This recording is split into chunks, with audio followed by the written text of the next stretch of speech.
guys on that defense to make an impact. There just aren't. They don't have the bodies, and they don't have the talent. And when you lack one, you better make sure you have an overabundance of the other, and the Browns don't have either. Matt, the problem is, though, the guys you described, good teams don't let them go.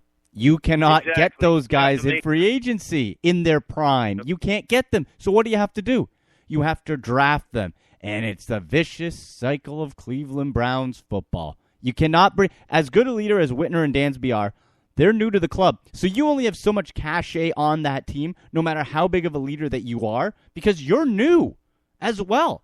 So when veteran guys, like, you're not going to go up to, and not that Joe Thomas needs, but that's an example, or Joe Hayden, you're not going to go up to them and say, hey, do it this way. It's like, where have you been, bro? I've been suffering here. You don't know what's going on here. It doesn't have the same credibility as if you draft your own guys. And when they quit on the defensive scheme, which they've done for weeks, it just adds to it, man. Like, it's just ridiculous. Matt, you know what? Let's get to a little positive here, okay?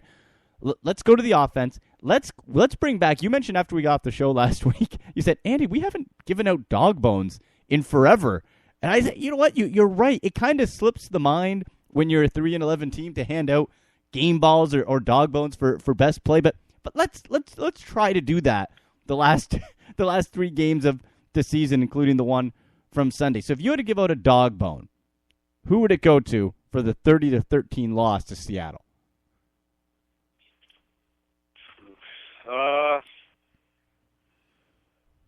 I would give it to Barnage for his body of work, and also for equaling the franchise single-season record for touchdowns by a tight end, which is now co-held by Pro Football Hall of Famer Ozzie Newsome. So tip of the cap to Gary Barnage on what has been a very impressive season for the young man, and there's a reason why he got rewarded with that nice contract extension, because he's earned it. You know what? And it's good, too, because he's gotten the extension. It shows the character he has, because he's still playing hard. There wasn't a quit factor like, hey, I got paid, see ya. That's the type of guy, when they blow this whole thing up, hopefully, you want to have sticking around somebody like that. My dog bone, I'm giving it to Duke Johnson, Matt. I'm giving it to Duke Johnson because there's a guy, start of the year, had that hamstring bothering him, just was not a factor through the first quarter of the season. We thought, here we go, another Ray Farmer bust, and oh boy. And you know what? To his credit, he now has 50-plus catches on the season. When he's allowed to run the ball from time to time, he can be explosive. I think Duke Johnson, the last quarter of the season and in this game, was an impact player. He had a long run, or a long catch and run of 22, 5 for 5 on his targets and receptions. That's in a game that had about 3 key drops that could have advanced drives.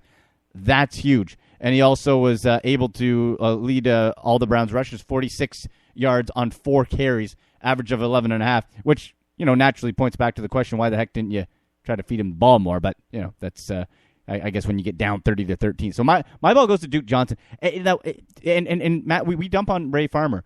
We have to give him credit on that pick.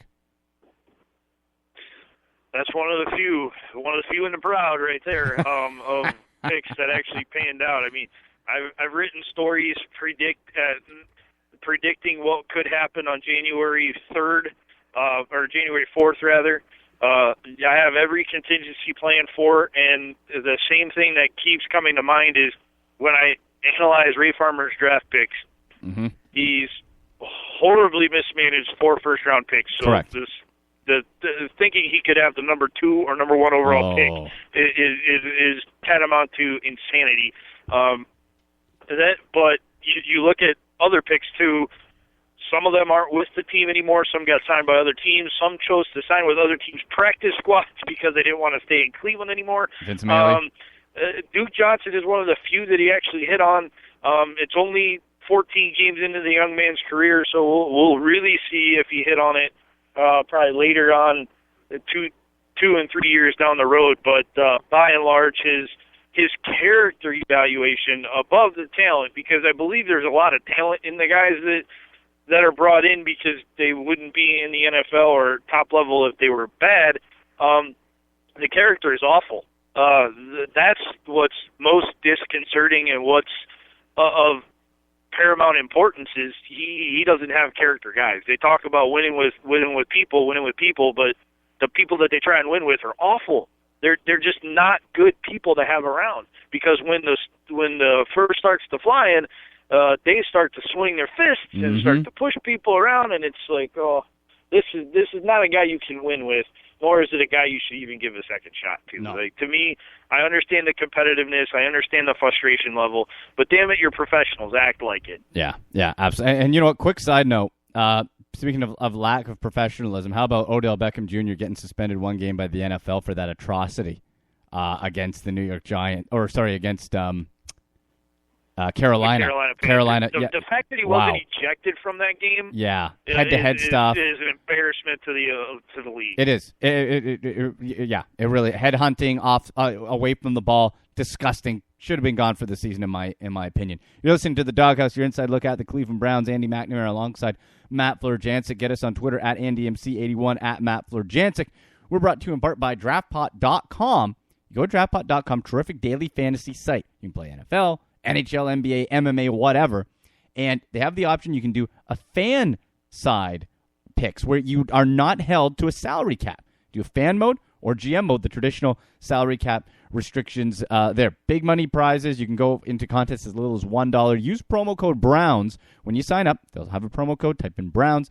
And because you're a listener to the Doghouse, they will match up to $300 of your first deposit. All right, Matt, we haven't talked about the man of the hour, my guy, Johnny Manziel. I thought, now, granted, I will not be biased here. That interception at the end of the game? Yes, you will. Okay, I'll be a little biased. All right. I'll be a little biased. Yes, you will. I'll be a little biased. Okay, I will start with the negative. That interception at the end of the game and being stripped of the ball, inexcusable. Game was out of hand, trying to make a play, and it just seemed like the whole team kind of mentally broke down at the end. Up until that first drive in Seattle showed to me, Matt, that the game is not too big for him, that he can stand up in the big moments, in the big atmospheres like he did in college. I thought that was a remarkable drive. He got hosed on 3 or 4 key drops that halted progression down the field to do it again. I think, Matt, at this point, if he continues this way, I am very comfortable bringing Johnny Manziel back next season as the starter for this team, as long as he doesn't screw up off the field too bad. That was my question. You took the words right out of my mouth. What happens when he has no filter and a bunch of time on his hands and no restrictions or anything where he has to be reporting to someone for a meeting or for a film session or for a workout? What happens when he has time on his hands? Because if we go through another off season where he's, acting a damn fool, you can't bring him back as a starter. And I mean, you see talent. It's there. He's it's progressing. Up. It comes out every once in a while, not consistently enough for this team. And unfortunately, it's not just him. The effort offensively is there, but guys just can't make plays. I mean, who's he throwing to, Matt? Throwing to 5'8" receivers. I mean, come on. You can't expect them to be Pro Bowlers. There are very few guys like that in the league that have had success for a prolonged period of time. The Browns are not among the people that find talent like that. They find the people off the scrap heap that they're signing to mega deals that are like, hey, you're going to pay me how much? Like, I was going to make a quarter of that. Okay, I'll sign with you, and then they get fat and happy, and they don't play anymore. Manziel's body of work is good for what he has around him. If he gets into a system where he actually has talent around him, he'll be okay. But if the Browns continue to be allergic to drafting wide receivers, there's no point. Any semblance of a playmaker in April and May, then it doesn't matter who you have slinging the ball, because they're going to get teed off on by opposing defenses. Yeah, totally agree. I just wish the personnel department would understand that, and maybe there's a giant conspiracy that we don't know about. Maybe instead of Manziel being Farmer's boy, maybe Farmer is trying to convince, or show how bad, Manziel is, and maybe it's Tetton that's been behind Manziel the whole time. I don't know. I'm just speculating right now, but this team, they're in need of so much help that quarterback play is actually one of their least concerns right now. Yeah. And that hasn't been said in a very long time in Cleveland. Which is so disappointing because if you had decent receivers around, who knows what this team could have done. Terrell Pryor, by the way, into the ball game, 2 targets, no catches, 1 run, -1 yard. Dwayne Bowe, couple catches. His 3rd target, though, was the Johnny pick. It continues to baffle the mind. Matt, we're going to have plenty of time to pick apart this roster here. By the way, folks, we're going to have our show Thursday this week. Christmas Day is on Friday, of course, so we'll do the show on Thursday morning, not the traditional Friday. Matt, let's get to the Doghouse, shall we? Or rather, the Bark-Off on the Doghouse, your inside look at the Cleveland Browns, and hear from some of the tweets to our question, which was, if you had to keep one coach on this Brown staff, who would it be? On Twitter, we have from @CleFanGuyDude, says Flip.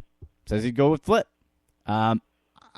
In that case, I liked earlier on what he was doing. I don't know how much he's being told to be conservative or told how to use guys, but as of late, if this was cutting it loose, as Coach Penton said they were going to do in Seattle, I'm not overly impressed. I'm not either. I'm a big proponent of John DeFilippo as is coming back. I think he has good abilities, and he's really showed some development in his ability to call plays. I wouldn't mind if the Browns brought him back. The guy I would really like to see come back, though, is Kevin O'Connell. I think he has an excellent rapport in the quarterback room, and if you look at the numbers that all 3 of the Browns starters have put up this year, it is actually quite incredible because I don't think I've seen 3 Browns quarterbacks go in and perform quite like what Kevin O'Connell has gotten Josh McCown, Austin Davis, and Johnny Manziel to look like. I think he's done a whale of a job, and whatever he's getting paid, it's not enough because he's put in a ton of time with a roster that's atrocious, and he still has quarterbacks playing at a high level. That's a terrific point, especially since this was his first coaching gig. This was the beginning. Very good point, Matt. That's you know what? I wasn't sure who to pick. I think I would go with O'Connell too. In fact, personally, I would make Josh McCown backup quarterback and quarterback coach. Maybe a co-system, which I guess he kind of is already right now, because that guy I think has a bright future as a QB whisperer in this league. Josh McCown, just phenomenal. But yeah, you know what? I'll go with Kevin O'Connell as well. I think he's done a really good job. Okay, Matt. So we head into Christmas. We're going to do on Thursday.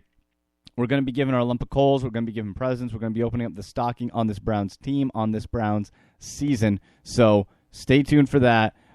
In the meantime, folks, hey, you know what? This season has become a nightmare. And that's why I said when we had Victory Monday last week, enjoy the 49ers win because it's probably the last one. Next up, Matt, the second loudest stadium in the National Football League, Kansas City. Could get ugly once again, but you know what? We'll save that for Thursday. Oh, boy.